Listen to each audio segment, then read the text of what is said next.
김내성 걸작 추리편 가상범인 제3부 저자 김내성. 구독과 좋아요는 저에게 큰 힘이 됩니다. 잊지 마시고 눌러주세요. 현장 부재 증명. 그 이튿날 아침, 어젯밤에 불던 모진 눈보라는 흔적도 없이 사라지고 유리창밖 마루 위에는 따뜻한 햇볕이 가득히 찼다. 임경부는 잠옷을 입은 채 서재 의자에 걸터 앉으며 유리창을 넘어 들어오는 한 줄기의 햇발을 정다운 듯이 한참 동안 바라보더니 문득 고개를 들어서 창밖을 내다보았다. 아, 평화스러운 자연. 어디 죄악이 있으며 범죄가 있느냐. 엄숙한 듯 하면서도 한편 그 부드러운 손으로 우리들을 어루만져주는 자연. 아, 자연의 굶주린 나. 40의 고개를 어느덧 넘어선 그는 그의 반생을 인생과 싸우며 지났다. 아니, 인생이 자아내는 모든 죄악과 쌈싸우면서 걸어왔다. 얼마나 그는 평화를 그리워하였던고. 그러나 그때 그의 자연을 그리워하는 시선이 문득 테이블 위에 놓여있던 한 장의 사진을 잡았을 때 아차, 하마터면 하고 벌떡 의자에서 일어났다. 그의 직업적 본능이 쏜살같이 발동하기를 시작하였던 것이다. 이 귀중한 사진 하고 경부는 한 장의 카비넷을 들여다보며 중얼거렸다. 이 사진이 없었던들 나는 무고한 사람을 하나 죽일 뻔했다. 그의 마음은 시퍼런 칼날을 밟는 듯이 선뜻하였다. 그것은 실로 충실한 경찰관이 항상 느끼는 무서운 번민이었던 것이다. 나 자신이 무서운 살인범이 될 뻔했구나. 양민을 보호하는 것이 경찰관의 직무요. 죄 없는 백성의 이익을 도모하는 것이 그이들의 책임이다. 이 책임과 직무를 충실히 실행하겠다는데 임경부의 경찰관이 된 목적이 있었다. 그러나 나는 얼마나 양민을 보호했는고. 더구나 해왕자 살인사건과 같이 복잡한 사건에 손을 대일 때마다 그는 과오가 없기를 신 앞에 기도하였다. 그러나 나 역시 사람이다. 그는 자기의 실패를 이렇게 변명하여 본 일도 있다. 임경부는 사진을 품에 안을 듯이 부여잡으며 11월 23일 오후 9시 34분 이 시각에 나용기는 좌장을 죽였노라고 자백하였다. 그러나 그것은 거짓말이다. 거짓 자백이다. 적어도 나용기는 좌장을 죽인 범인이 아니다. 이 한 장의 사진이 그것을 증명하고 있다. 가여운 나용기, 조금만 더 기다리라. 나는 너를 구해낼 터이다. 이렇게 부르짖는 임경부의 얼굴에는 더 할 수 없는 희열이 만만했다. 그러면 좌장을 죽인 자는 누구일까? 목란이다. 목란이가 역시 좌장을 죽인 진정한 범인이다. 속아서는 아니 된다. 목란을 끝없이 사랑하는 유불란. 그리고 목란을 구해내고자 창작한 탐정극 가상범인의 속아서는 아니 된다. 임경부는 그때 목란과 유불란에 대한 미움이 마음을 찌르는 듯함을 깨달았다. 유불란은 목란이가 범인이란 것을 잘 알고 있다.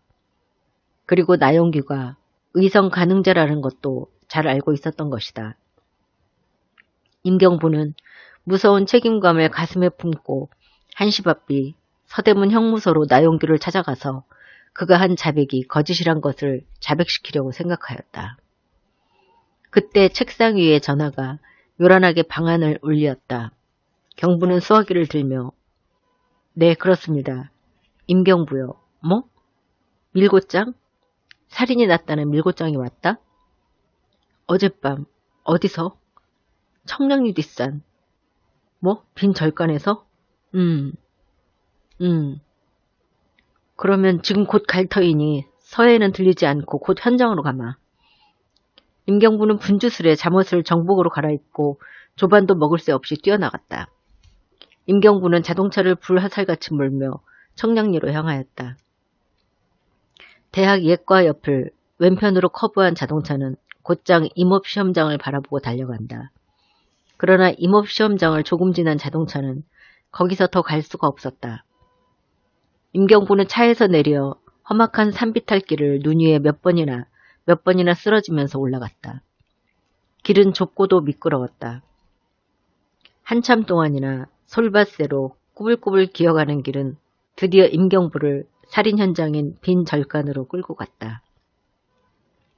거기는 벌써 백검사 이하 수명의 경찰관이 현장을 둘러싸고 서 있는 것을 임경부는 보았다. 임경부가 방으로 들어가자마자 이리저리 방안을 조사하고 있던 백검사는 놀라지 마시오 하고 외투 주머니에서 밀고장을 꺼내어 임경부 앞에 내놓았다. 경부는 잠자코 받아들면서 읽기를 시작하였다. 경찰관 제식께 올리는 바, 이 밀고장으로 말미암아 결과되는 이해관계가 소생에게는 손톱만치도 없다는 것을 먼저 경찰 당국 여러분에게 여쭈는 바올시다. 만일 경찰 당국이 소생의 말을 신용치 않고 소생을 찾으려는 데서 당국의 힘이 태반을 허비한달 것 같으면 그것은 이 사건의 결과로 보아서 너무나 어리석은 짓이란 것을 미리부터 말해두는 바올시다. 단지 소생이 정정당당히 이 살인사건을 고발하지 않고 이와 같이 서면으로 밀고 하는 이유는 하등의 이해관계가 없는 소생이 이 살인사건에 공연히 끌려들기를 원치 않는 데서 나옴에 틀림이 없사오이다. 오늘 아침 5시 반경해서 소생은 손님을 태우고 소생의 직업은 운전소일시다. 청량리까지 갔다 오는 도중 바로 대학 예과 옆 신장로로 얼핏 보면 마치 미친 사람과 같이 허덕거리면서 걸어오는 괴상한 남자를 하나 보았습니다. 이 추운 겨울 아침에 머리에는 모자도 쓰지 않고 외투와 양복을 풀어 헤치고 먼 산을 멍하니 쳐다보면서 걸어왔었습니다.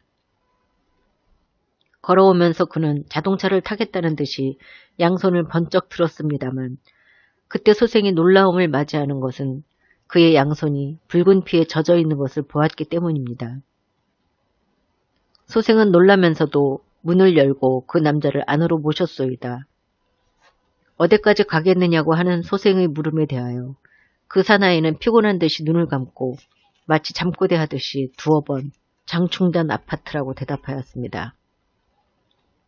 소생은 차를 운전하면서 백미러에 비치는 그의 거동을 일일이 살펴보았습니다. 그리고 소생은 또 한 번 놀라움을 금치 못하였소이다. 몹시도 창백한 그의 얼굴에는 마치 살인자와 같은 미팀없는 웃음, 공포와 자책이 서로 교착하여 있는 듯한 바보의 웃음이 가득 찼었습니다. 그리하여 소생의 시선과 그의 시선이 백미러를 통하여 우연히 부딪힐 때마다 그는 깜짝 놀라면서도 다음 순간에는 정신병자와 같이 공연히 소생을 쳐다보며 뻘쭉뻘쭉 웃기를 시작하나이다. 웃다가는 그만 참을 수가 없다는 듯이 여보 운전수 당신은 사람을 죽여본 일이 있느냐 하는 질문에 대하여 소생은 또 한 번 놀라면서 그것이 무슨 말씀이냐고 물었더니 자기는 이제 방금 청량리 뒷산 빈 절에서 사람을 하나 죽였다고 고백하였습니다.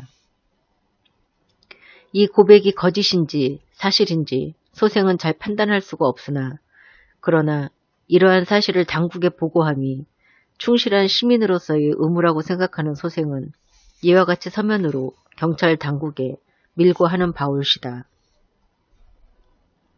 임경부가 서면에서 눈을 떼자마자 백검사는 기다리고 있던 듯이 입을 열었다. 피해자는 해왕좌의 이몽란. 뭐요? 임경부는 시체 옆으로 뛰어갔다. 몽란이다. 틀림없는 몽란이다. 이 병력 같은 사실에 임경부는 잠시 동안 정신을 가다듬으려는 듯이 눈을 감았다. 몽란은 연두색 저고리와 수박색 치마가 피에 젖어서 까맣게 변화했다. 쩍 벌린 그의 입에는 마치 무슨 재갈을 씌웠던 것 같이 퍼릿퍼릿한 흔적이 양쪽 볼에 남아있었다.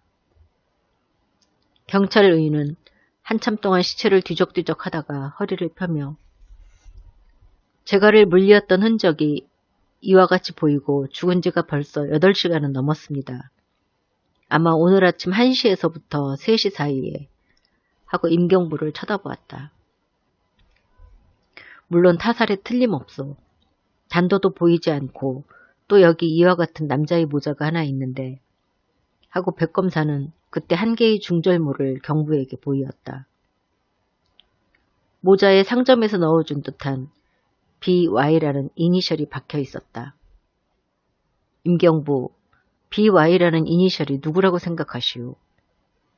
하고 백검사는 의미 있는 듯한 시선을 임경부에게 던졌다. 장충단 아파트에 사는 유불란. 유불란의 모자에 틀림이 없소.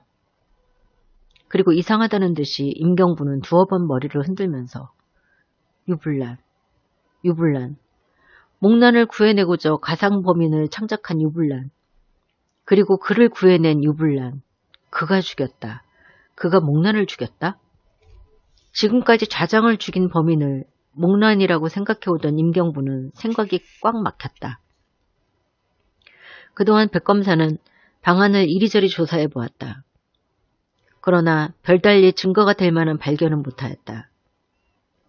방안에는 목난이 피 묻은 시체와 그가 벗어놓은 외투와 그리고 유불란의 모자 이외에는 아무런 증거품도 보이지 않았다. 어젯밤에 놓여있던 테이블도 보이지 않고 의자와 화로도 보이지 않았다. 더구나 마루에는 목난과 유불란의 발자국인 듯한 구두 흔적 이외에는 아무것도 보이지 않았다. 이리하여 목난의 시체를 경찰서 시체실로 옮기기로 하고 임경부와 백검사는 산을 내려왔다. 구름과 같이 쌓이고 또 쌓인 의혹과 놀라움을 한아름 가슴에 품고 백검사께서는 이 사건을 어떻게 생각하시오? 그러나 백검사는 아무 대답이 없다. 임경부는 다시 말을 이어 나는 이렇게 생각합니다. 해왕좌의 자장인 박영민을 죽인 자는 적어도 나영규는 아니라고. 임경부의 말이 채 끝나기 전에 백검사는 숙였던 머리를 번쩍 들었다. 뭐요? 나영규가 자장을 죽인 범인이 아니라고요? 그렇습니다. 어떤 이유로? 물론 아직 확실한 증거는 없지만 적어도 나영규가 한 자백은 거짓 자백입니다. 이목난을 옥으로부터 구해내고자 한 거짓 자백. 그렇지요. 그렇게 생각해야만 될 증거가 있습니다. 나는 제자길 우연히 목난의 집을 방문했었는데 목난은 외출하고 없어서 나는 문득 좌장의 서재로 들어가 보았습니다. 나는 거기서 우연히 한 장의 건판을 발견했는데 그것을 구운 것이 이 사진이요.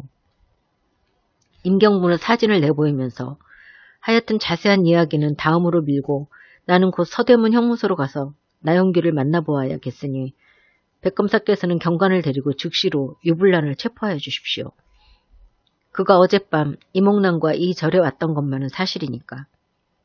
이리하여 백검사와 임경부는 도중에서 기다리고 있는 서용 자동차를 타고 동대문을 향하여 달려간다. 백검사와 경관 두 사람을 장충단 아파트로 보낸 임경부는 그 길로 곧 서대문 형무소로 찾아갔다. 컴컴한 감방 한 구석에 수척한 얼굴로 쭈그리고 앉아있던 나영규는 간수의 뒤를 따라 긴 복도를 거쳐서 면회실로 들어갔다. 뜻하지 않았던 임경부의 미소를 띤 얼굴이 저편 의자 위에 보였다. 임경부는 웃는 낯으로 나영규에게 의자를 권하면서 자, 앉으시오. 그리고 내가 묻는 말을 거짓없이 대답해야만 돼요. 하고 수염이 부스스한 나영규의 얼굴을 쳐다보았다. 네, 무슨 말씀이라도 물으시오. 대답하겠습니다. 나영규는 의자에 걸터 앉으며 두 손을 무릎 위에다 나란히 얹어놓았다. 첫째로, 당신은 유불란이가 창작한 가상범인과 똑같은 방법으로 죽였다고 말했지만 다시 말하면 첫 방으로 박영민을 죽인 후 둘째 방으로 시계의 추를 쏘았노라고 자백하였지만 어떤 이유로 당신은 둘째 방으로 굳이 시계의 추를 쏘았소? 생각건대 무슨 이유가 있었을 줄로 아는데 별달리 무슨 이유가 있어서 그런 것은 아니올시다. 목란이가 죽인 것 같이 하느라고 첫 발로 박영민을 쏜 후 목란과 영민의 목소리로 언쟁하는 연극을 한 다음에 나는 일순간 둘째 발을 어디다가 쏠까 하고 생각해 보았습니다만 그리고 아무런 데다 쏘아도 관계는 없겠지만은 아무 목표도 없이 막연히 흰 담벽에다 쏜다는 것이 왜 그런지 하도 무의미하게 생각된 것입니다. 게다가 똑딱똑딱 하고 들려오는 초침소리가 오냐 아무도 보지 않는 것 같이 너는 생각하지만 너희 무서운 범죄를 나는 이와 같이 모다 내려다보고 있다 하는 것 같이 들리기로 그만 그 추를 쏘아버리고 말았습니다. 별다른 이유가 있어서 그런 것은 아니올시다. 나용규는 이상하다는 낯으로 임경부를 바라보았다. 그러면 절대로 그 말에 틀림이 없다는 말이지? 절대로 거짓은 여쭈지 않았습니다. 그러면 하고 임경부는 잠깐 동안 나용규를 뚫어질 듯이 바라본 후 당신은 무죄요. 당신은 박영민 살해 사건에 대하여 아무런 죄도 없소. 임경부의 무거운 말이 입에서 떨어지자 나용규는 펄떡 놀라면서 뭐? 내가 어째 무죄란 말씀입니까? 하고 떨리는 목소리로 고함치고는 천만에요. 내가 박영민을 죽였다고 자백하지 않았습니까? 내가 죽였소이다. 내가 박영민을 살해한 범인입니다. 나용규의 변명하는 소리를 임경부는 귓등으로 들으면서 양손으로 그의 어깨를 서너 번 툭툭 쳤다. 나영, 당신이 거짓 자백으로 경찰 당국의 눈을 속인 죄는 물론 면할 바 못되나 이몽란을 한량없이 사랑하는 당신의 정성에는 귀신이라도 감복하지 않을 수가 없소. 자기의 죄를 다른 사람에게 밀기를 일삼는 이 야속한 세상에서 사랑의 힘이란 그와 같이 힘있고 굳세다는 것을 비로소 나는 깨달은 것 같소. 그러나 법률은 죄인의 대신을 용서치 않오. 당신은 가상범인에 출연하겠다는 것을 승인한 그때부터 벌써 애인 이몽란을 위하여 일신을 희생하겠다고 각오했던 것이오. 게다가 당신은 훌륭한 의성수를 가지고 있었으니만큼 유불란이가 이몽란을 구하고자 만들어낸 가상범인이란 연극을 그대로 실행하여서 자기가 범인이란 것을 객관화시켰던 것이오. 임경부는 거기서 말을 끊고 정신없는 사람과 같이 물끄러미 자기를 쳐다보고 있는 나용규를 애처로운 듯이 내려다보며 애인을 위하여 목숨을 바치려고 하는 연애지상주의자의 끓는 정열을 새삼스러이 부러워하면서 한 번 빙굴에 마음속으로 웃은 다음에 또다시 말을 이었다. 만일 그렇지 않았다면 당신은 어째 피해자 박영민으로 분장한 홍이란 배우의 음성을 흉내내지 않고 벌써 죽어버린 박영민 그 사람의 목소리를 흉내냈는가? 또는 이몽란 그 사람의 목소리를 흉내냈는가? 그것은 자기의 위험을 돌보지 않는, 아니 한 걸음 더 나아가서 자기가 바로 진정한 범인이란 것을 사람들에게 알려주기 위해서 한 것에 틀림이 없는 것이오. 그리고 그래도 사람들이 신용치 않는 것을 본 당신은 드디어 스스로 자기가 범인이란 것을 관중에 호소하였소. 그리하여 당신은 어디까지나 가상범인이란 연극에다 자신을 맞추어 보려고 애를 썼으나 그러나 그것은 모두가 수포에 들어가 버리고야 말았습니다. 이것을 보시오. 이 한 장의 사진은 적어도 당신이 범인이 아니라는 것을 잘 말하여주고 있어. 당신이 암만 자기가 범인이라고 고백하여도 이 사진은 당신을 위하여 한 개의 알리바이를 제공하고 있는 것이오. 알리바이? 하고 나용규는 테이블 위에 놓여있는 한 장의 카비넷을 들여다보았다. 이 사진은 제작일 박영민의 집에서 발견한 건판에서 구운 것인데 건판은 피해자 박영민의 소유인 사진기 속에 들어있던 것입니다. 그러면 이 사진이 대체로 무엇을 말하고 있는가?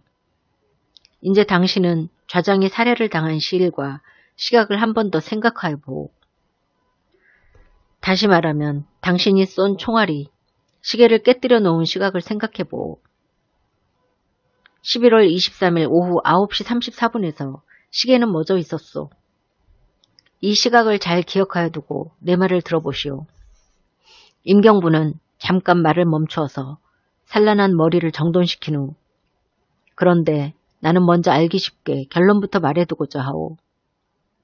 당신은 아까 시계 소리가 똑딱똑딱 하기에 그만 쏘아버렸다고 말했지만 그것은 거짓말이오. 당신은 유불란 씨와 같이 그때 시계가 가고 있었는지 멎어 있었는지를 모르는 사람입니다. 왜 그러냐 하면 그때 당신은 시계를 본 일이 없으니까. 다시 말하면 당신은 맨 처음에 진술한 바와 같이 화장실에 가 있었으니까. 시계라는 것은 본래 진행하고 있는 것이 원칙이니만큼 류블란 씨와 같이 당신도 그때 좌장의 서재에 갈려있는 시계가 아무런 고장도 없이 똑딱똑딱 가고 있던 걸로만 생각하고 꿈에도 그 시계가 멎어 있는 줄은 몰랐던 것입니다. 멎어 있는 시계를 보고 똑딱똑딱 가고 있다고 말한 당신의 자백은 거짓 자백이요. 유블란 씨도 몰랐었지요. 그 유블란 씨가 공상으로 그려낸 가상 범인에다 오직 자기를 맞추어 보려고 한 당신의 자백이 진실될 리가 만무하지요. 그러면 이제 시계가 그때 멎어 있었다는 것을 증명하여 보겠소. 그리고 임경부는 사진을 나영규 앞으로 밀어놓으면서 이 사진은 분명히 좌장이 생전에 찍었던 것인데 보는 바와 같이 좌장의 서재입니다. 자세히 들여다보십시오. 흰 담벼 위에 걸려있는 시계가 지금 몇 시를 가리키고 있는가? 9시 34분입니다. 그리고 그 밑에 걸려있는 화신백화점의 마크가 박혀있는 인력을 보면 그것이 11월 23일이란 것을 알아볼 수가 있을 것이요. 그러면 어떻게 돼요?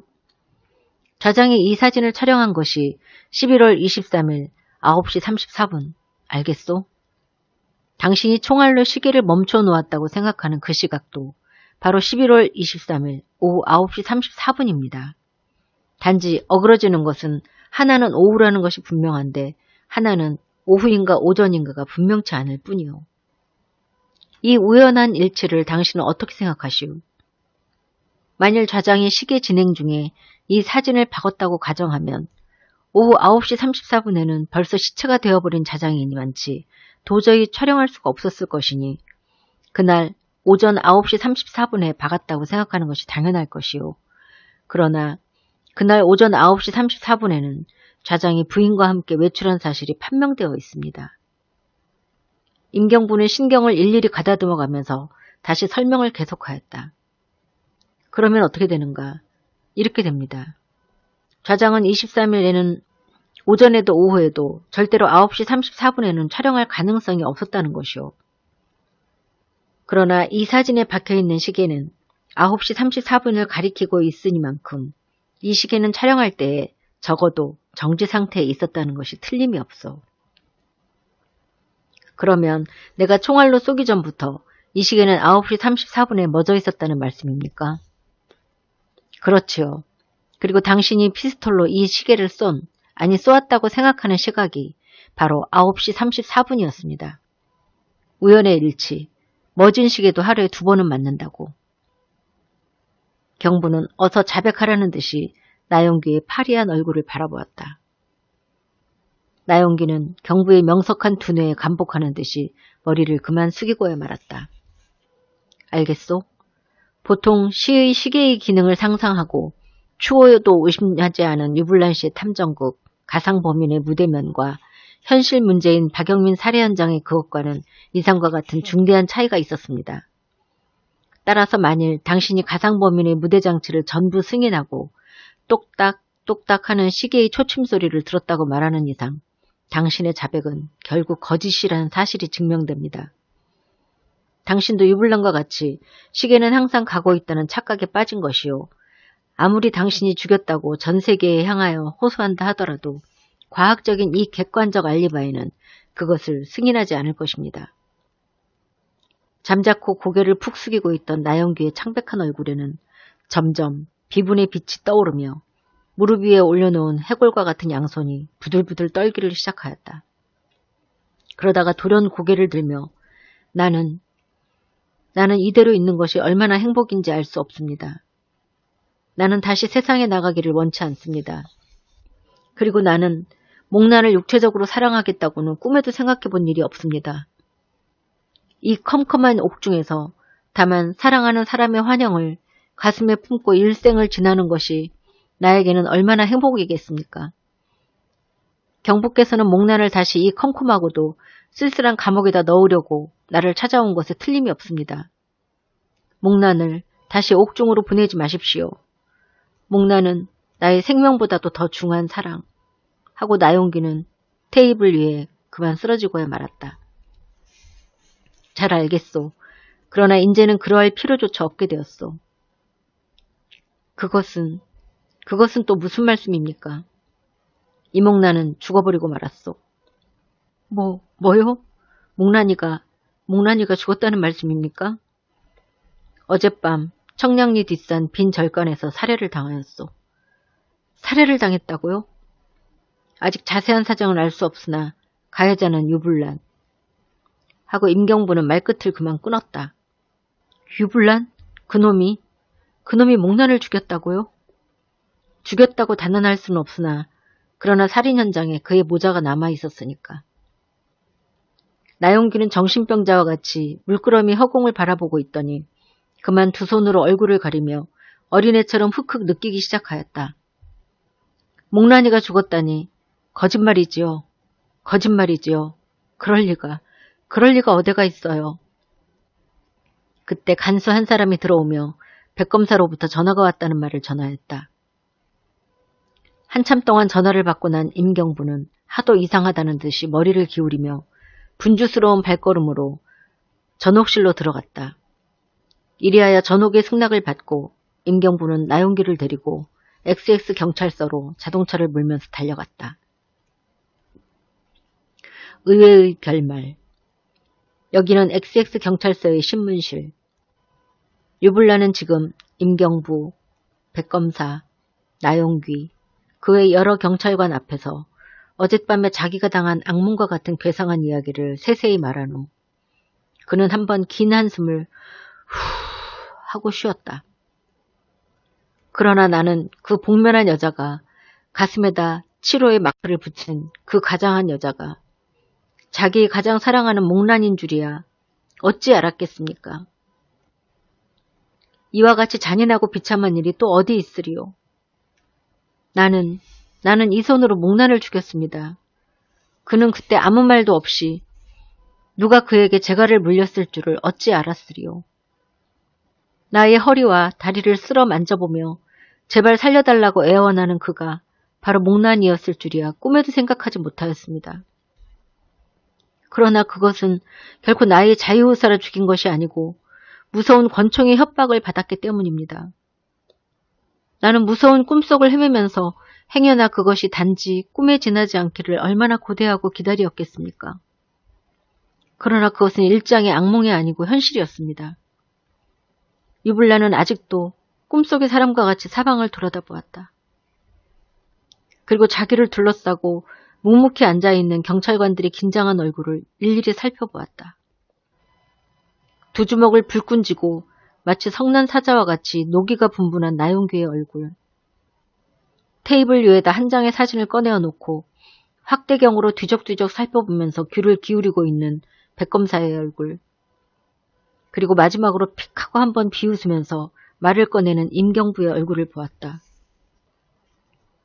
유불란 씨, 탐정소설과 같은 이야기는 그만했으면 이제는 어떻겠습니까?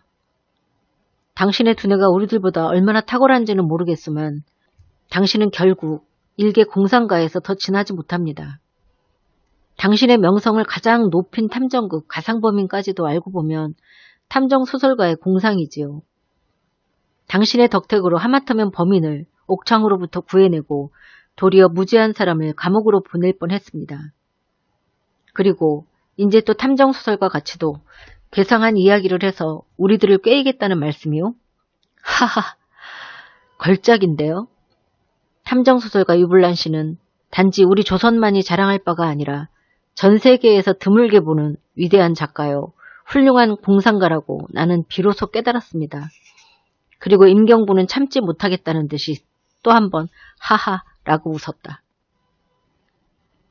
뭐요? 그러면 박영민을 죽인 자가 역시 목란이란 말씀입니까? 그럴 리가 어디 있소. 유불란은 두 눈을 번쩍 뜨며 테이블 저편에 앉아있는 나용규를 쳐다보았다. 나용규는 터져나올 듯한 격분을 참는 듯이 가장 엄숙한 어조로 유불란 군, 자세한 사정은 아직 모르나 군은 너무도 잔혹한 짓을 했다. 자기의 애인만을 죽였다면 또한 모르거니와 군은 나의 애인까지도 죽여버리고 말았다. 하고 미움이 가득 찬 눈초리를 불란에게 던졌다. 유불란은 어쩔 줄을 모르는 듯이 나군, 그것은 군의 오해다. 나는 사실 나의 정신을 가다듬을 수 없을 만큼 무척 취하였던 것이다. 그리고 나는 피스톨로 협박을 받았던 것이다. 그리고 이번에는 임경부를 향하여 현장에는 사람들의 구두 흔적이 있을 것입니다. 구두의 흔적이. 탐정소설가 유불란 씨는 살인 현장에 구두 흔적을 남겨둘 그러한 삼류 작가는 아니겠지요. 의자가 6과 테이블이 하나 그리고 화로도 1개 있을 것이요. 거짓말은 그만둡시다. 빈절에 테이블이 왜 있으며 의자가 왜 있어요? 길거리에도 사람들의 구두 흔적이 있을 것입니다.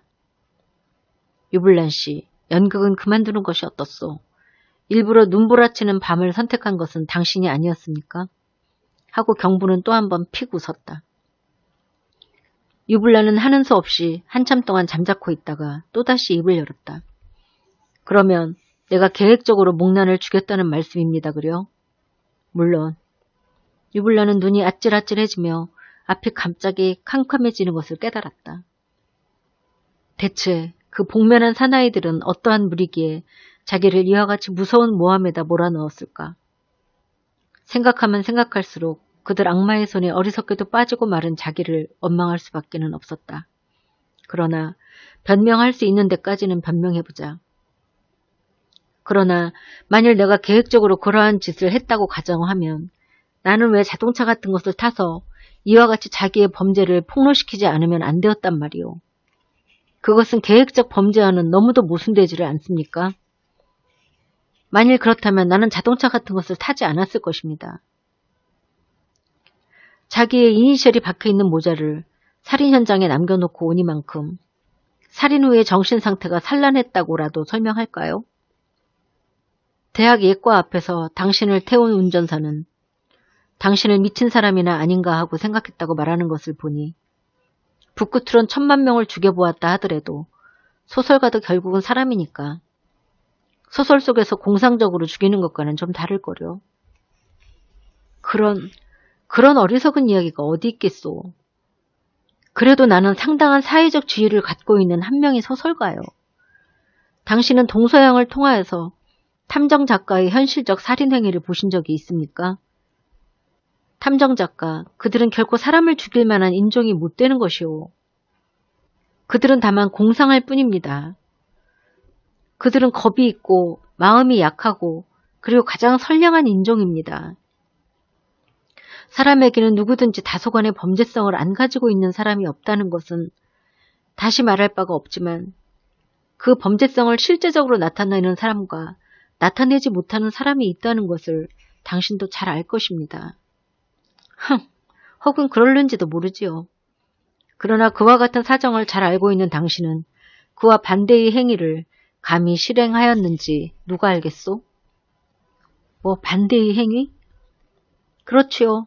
당신은 세상 사람이 잘 쓰고 있는 아무려면이란 말의 가치를 잘 알고 있었던 것입니다. 아무려면 탐정 작가가 실제로 사람을 죽일까? 어떻습니까? 유불란은 지금 천길 만길이나 되는 mid없는 늪 속으로 빠져들어가는 자기의 운명을 바라보고 몸서리를 쳤다. 어떻게 하면 자기를 이 무서운 모함에서 구해낼 수가 있을까? 자기를 이와 같은 모함에다 쓸어넣은 것은 누구일까? 악마, 악마 하고 그는 한없이 부르짖었다.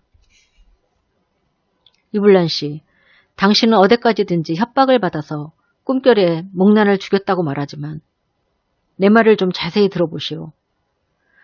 좌장을 죽인 범인이 목란이라는 것을 당신은 처음부터 잘 알고 있었소.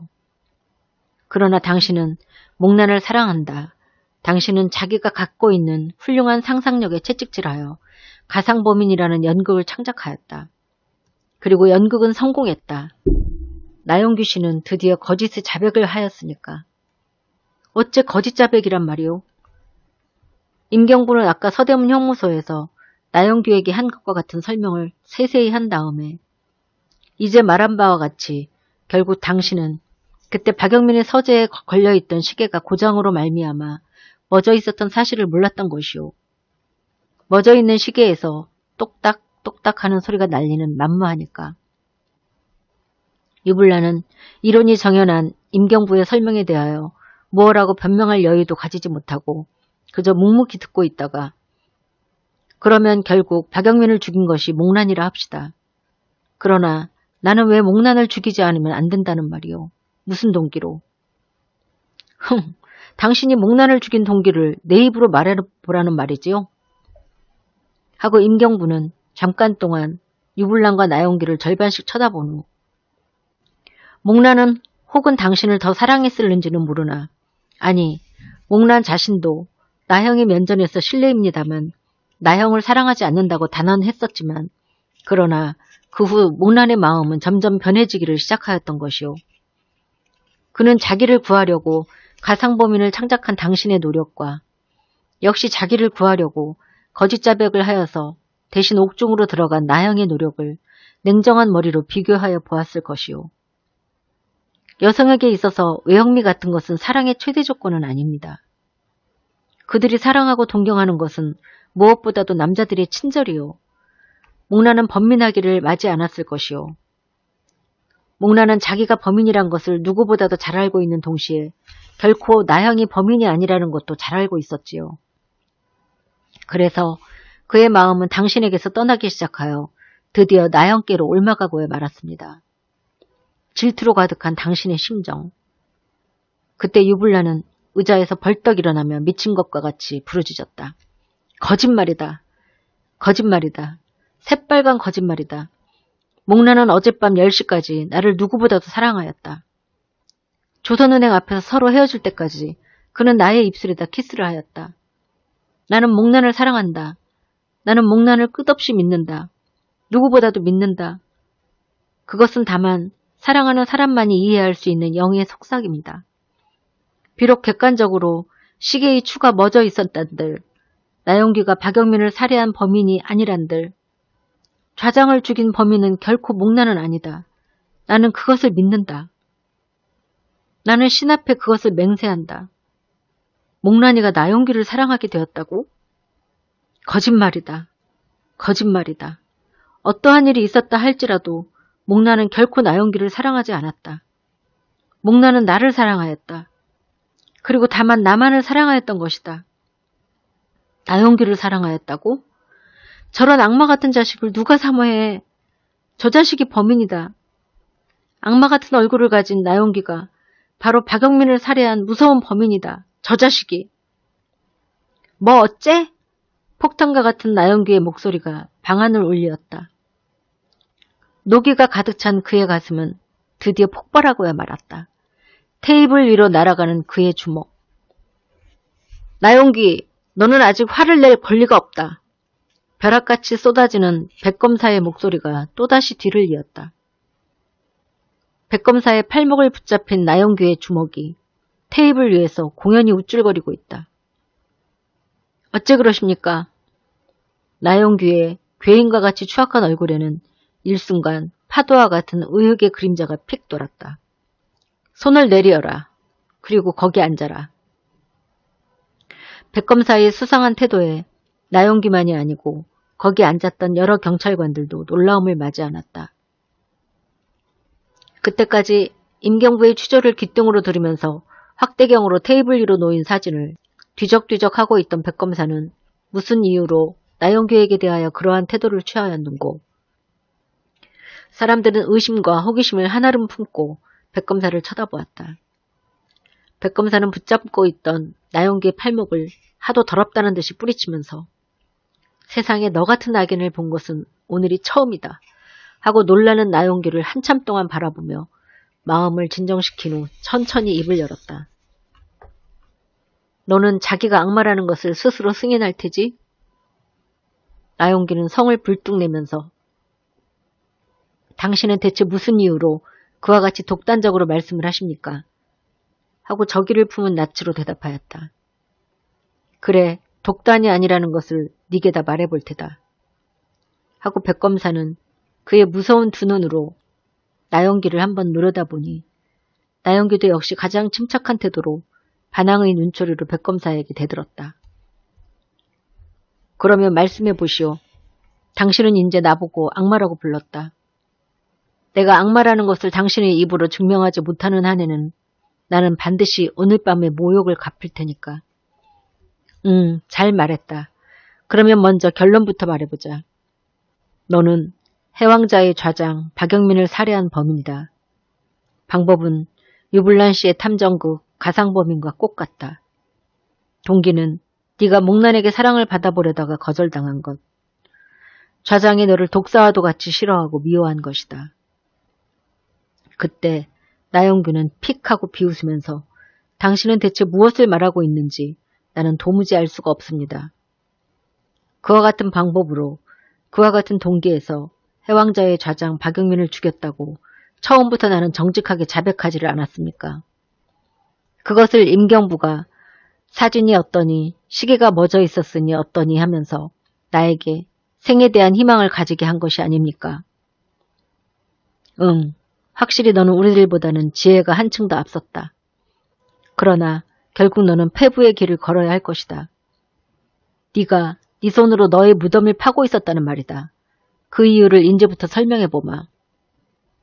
백검사는 잠깐 동안 눈을 감았다가 다음과 같은 길다란 설명을 시작하였다.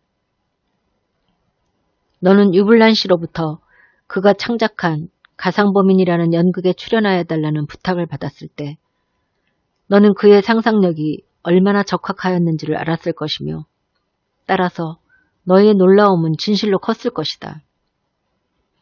유불란 씨는 타는 불덩어리와 같은 정열을 가슴에 품고 너무도 노골적으로 네게다 싸움을 걸었다. 그러나 너 역시 유불란 씨에 지지 않을 만큼 대담한 사나이였었다. 그리하여 드디어 너는 무대에 서기를 승낙하였던 것이다. 연극의 순서를 따라서 너는 제1탄으로 박영민을 쏘았다. 아니, 정확히 말하면 박영민으로 분장한 배우를 쏘았다. 거기까지는 괜찮다. 거기까지는 괜찮으나 그러나 너는 거기서 뜻하지 않은 실패를 하였던 것이다. 왜 그러냐 하면 너는 의성수를 가지고 있느니만큼 피해자 박영민으로 분장한 홍일한 배우의 목소리를 흉내냈으면 그만이었을 것인데 그러나 너는 너무도 충실한 예술가였다. 연극을 하고 있는 동안 너는 너 자신도 저항할 수 없는 예술적 박진성을 전신에 느꼈던 것이다. 게다가 또 한편 폭로적 흥미까지 느낀 너는 되는 대로 되라는 자포자기에서 연극인지 사실인지를 분별할 수 없을 만큼 너의 정신을 열중하였다. 살인의 혐의라든가 또한 무서운 형벌이라든가 그러한 속세에서 벗어난 너는 연극에 너무나 충실하였다. 그리하여 너도 모르게 너의 입에서 흘러나온 목소리, 그것은 좌장, 그 사람의 음성이었으며 목란, 그 사람의 목소리였다. 이러한 나의 의견을 너는 진심으로 부인할 용기가 있는가? 그리고 백검사는 대답을 재촉하는 듯이 나용규를 바라보았다. 나용규는 한참 동안 잠자코 있더니 백검사의 설명을 별달리 부인할 필요가 없다는 듯이 그렇습니다. 사실 나는 맨 처음부터 자백하려고는 생각하지 않았습니다. 그리고 그런 것이 결론과 어떠한 관계가 있다는 말이오. 물론 중대한 관계가 있다. 그날 밤 무대에서 돌아온 너는 자기의 실책을 얼마나 후회하였던가. 그러나 당국이 너를 체포할 아무 증거도 갖지 못하였다는 사실을 너는 잘 알고 있었다. 그러나 하루 이틀 연극을 계속하는 가운데 자자한 사회의 비난과 무서운 유불란 씨의 눈동자가 점점 두려워졌다. 드디어 너는 교묘한 트릭을 남겨놓고 거짓 자백이란 연극을 하였던 것이다. 뭐 연극이라고요? 나용규의 얼굴이 새파랗게 변하였다. 놀라움에 맞지 않는 나용규를 한번 벗겨본 후 백검사는 담배를 한 개 붙여 물고 말을 이었다. 그다지 놀라지 않아도 괜찮아. 네가 한 거짓 자백이란 한 막의 연극에는 또 한 가지 중대한 원인이 있었던 것이다. 사랑의 표현 기교가 바로 그것이다. 자기의 일신을 희생하는 사랑의 표현. 그것으로 말미암아 유불란 씨에게 흘러가고 있던 목란의 사랑을 네게로 돌려놓고자 하였던 것이다.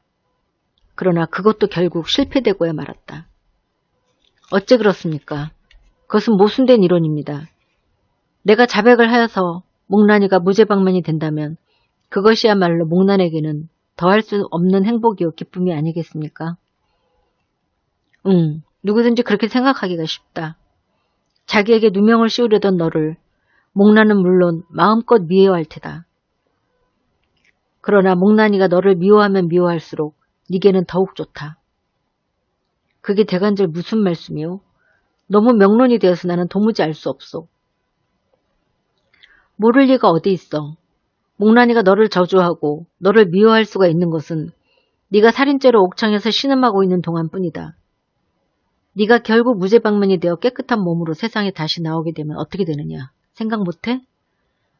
자기에게 살인죄를 씌웠다고 원망하던 목란은 도리어 네게 대하여 동정의 마음을 금치 못할 것이다. 왜 그러냐 하면 목란은 자기가 범인이 아니라는 것을 누구보다도 잘 알고 있었던 대신에 네가 진정한 범인이란 것은 알지 못하였던 때문이다. 물론 자기는 박영민을 죽인 자가 아니라 할지라도 자기를 범인이라고 잘못 생각하고 자기를 대신하여 감옥에 들어갔던 사나이를, 그리고 그것도 결국은 수포에 돌아가고 법률을 저주하고 원망하면서 다시 이 세상에 나오게 된 사나이를 목란은 결코 그대로 내버려두지는 않을 것이라는 것을 너는 잘 알고 있었던 것이다. 그러면 미리부터 나는 무죄방면이 될 줄 알고 자백을 하였다는 말입니다. 그려? 그때 백검사는 미움에 찬 시선을 던지며 뻔뻔한 질문은 그만두어. 대체 이 사진을 누구가 박았다는 말이냐? 하고 병력같이 고함을 치며 사진을 움켜쥔 백검사의 주먹에 테이블을 쾅 하고 쳤다. 나영규는 뜻밖이라는 듯이 놀라며 하하, 내가 박았다고 말씀하는 것 같이 들립니다. 그려? 하고 빙글빙글 웃는다. 물론 이 한 장의 사진으로 말미암아 너는 임경부를 속였다. 이 사진은 유블란 씨의 탐정국 가상범인을 그대로 승인하고 자백한 네게 객관적 알리바이를 충분히 제공하였다. 이 한 장의 사진으로 말미암아 이익을 보는 자가 대체 누구냐? 너다. 임경부는 이 사진을 보고 너를 옥창에서부터 구해내려고 애를 썼다. 그러나 이 사진은 임경부가 생각하고 있던 것과는 판이하다. 이것은 박영민 씨가 생전에 박은 것이 아니고 그가 살해를 당한 후 며칠 있다가 박은 것이다. 다시 말하면 네가 무대 위에서 드라마틱한 자백을 하기 전날 네 손으로 박은 것이다. 알겠으면 순순히 항복을 하는 것이 어떠냐. 백검사의 얼굴에는 더할 수 없는 승리의 빛이 떠돌기를 시작하였다. 임경부와 유블란, 그 외 여러 경찰관도 뜻하지 않았던 백검사의 설명에 한편으로는 놀라며 또 한편으로는 기뻐함을 맞이 않았다. 항복이고 뭐이고 임경부가 아까 이 사진을 가지고 와서 시계가 멎어 있었으니 나의 자백이 거짓이라고, 그리고 나에게는 아무런 죄도 없다고. 임경부로 하여금 그렇게 생각하게 한 것이 즉 너 자신이란 말이다. 이 사진을 보아라. 너의 관계를 내가 설명할 테니. 하고 백검사는 나영기보다도 임경부에게 설명하겠다는 듯이 사진을 테이블 한복판에 당겨 놓았다. 자, 이 사진을 보라. 하고 백검사는 설명을 계속하였다. 이 사진을 보면 시계 밑에 걸려있는 화신백화점의 마크가 붙은 인력이 11월 23일, 다시 말하면 좌장이 살해를 당한 날짜를 보여주고 있다. 그러나 그렇다고 이 사진을 촬영한 날이 바로 11월 23일이라고는 단정할 수는 없다. 왜 그러냐 하면 화신백화점의 상표가 붙어있는 인력이 경성시내에 단지 한 개밖에 없다면 모르거니와 적어도. 백검사의 말이 끝나기도 전에 나영규가 초조한 듯이 입을 열었다. 그러면 내가 그것과 똑같은 다른 인력을 걸어놓고 11월 23일을 펼쳐놓은 후 사진을 박았다는 말씀입니다. 그려? 그렇고 말고. 그러나 너 역시 귀신이 아닌 하나의 사람이었다. 이 렌즈로 자세히 사진을 살펴보라. 하고 확대경을 나영규에게 던진 후 자세히 보면 테이블 위에 금붕어 그릇이 놓여있는 것을 너는 발견할 수가 있을 것이다. 그리고 그 금붕어 그릇에는 2마리의 금붕어가 떠 있을 것이다. 한 마리는 전신이 새빨갛고 또 한 마리는 흰 점이 박혀서 얼룩얼룩하다. 너는 좌장에 살아있을 때부터 책상 위에 놓인 이 금붕어 그릇에 2마리의 금붕어가 들어있는 것을 잘 알고 있을 것이다.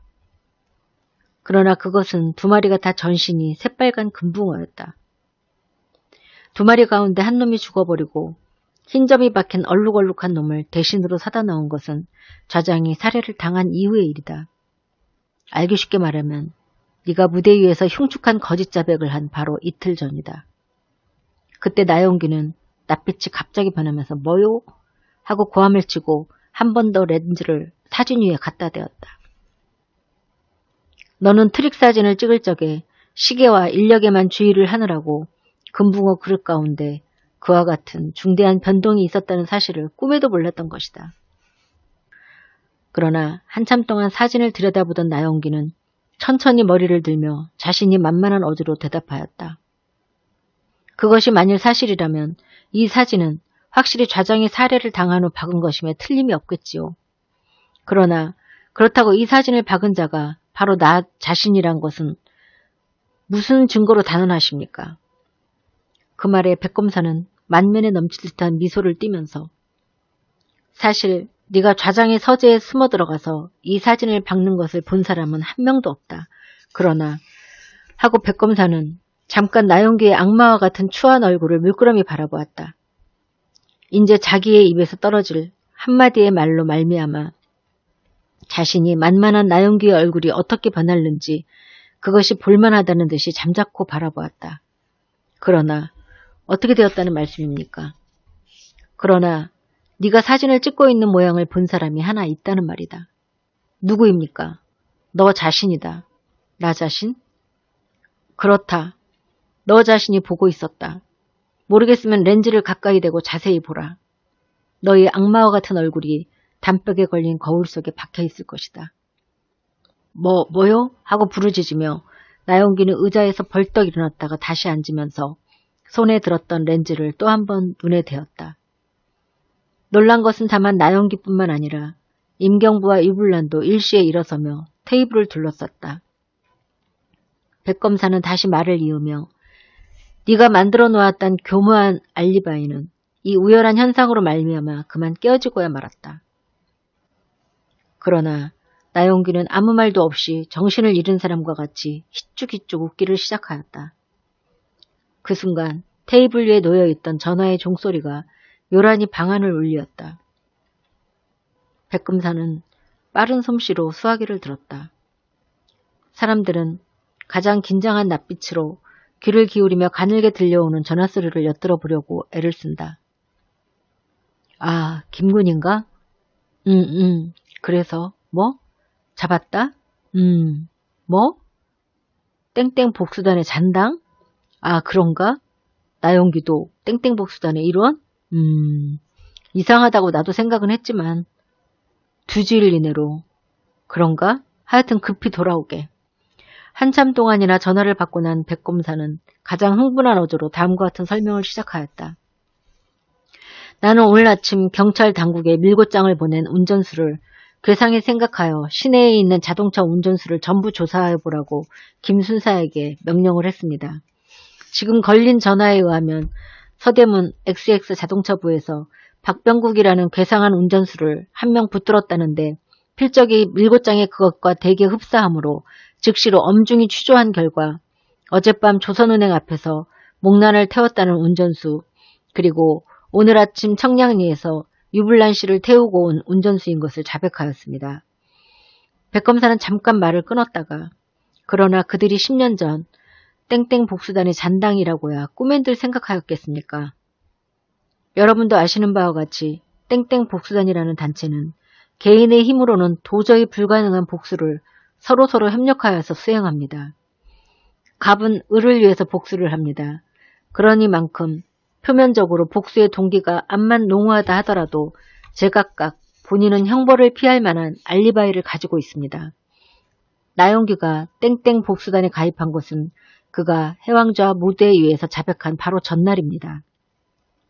2주일 이내로 자기가 무죄방면이 못 되는 날에는 이목난을 죽여달라고 그리고 유불란 씨 당신의 손으로 목난을 죽이게 해달라는 조건으로 가입했습니다. 그리고 당신에게 살인 혐의를 씌우려고 계획했던 것입니다. 그때 경로에 가득 찬 유불란의 얼굴과 빙글빙글 조소하고 있는 마귀와 같은 나영기의 얼굴이 무서운 힘으로 테이블 위에서 서로 엉켰다.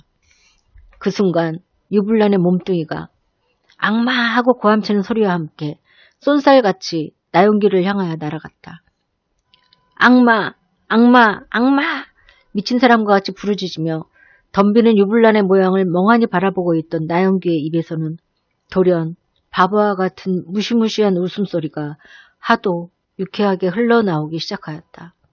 하하하, 어리석은 자식. 하하하, 자기 손으로 자기가 사랑하는 계집을 죽이고.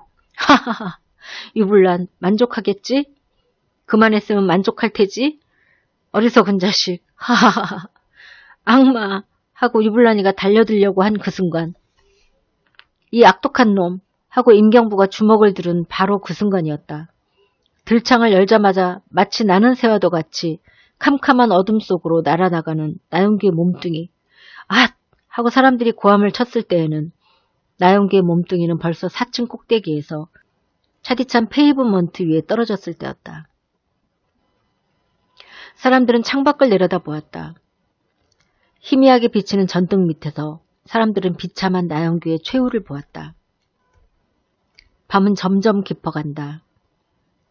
묵묵히 내려다보는 사람들의 귀 밑에는 나영규의 웃음소리가 아직도 남아있는 듯하였다. 백검사와 임경부는 후 하고 긴 한숨을 쥐었다. 유불란은 눈을 감았다. 그들의 가슴 속에는 나영규에 대한 미움도 없고 동정도 없었다. 다만 한 가지 애욕이라는 관념만이 구름덩이같이 떠오를 뿐이었다.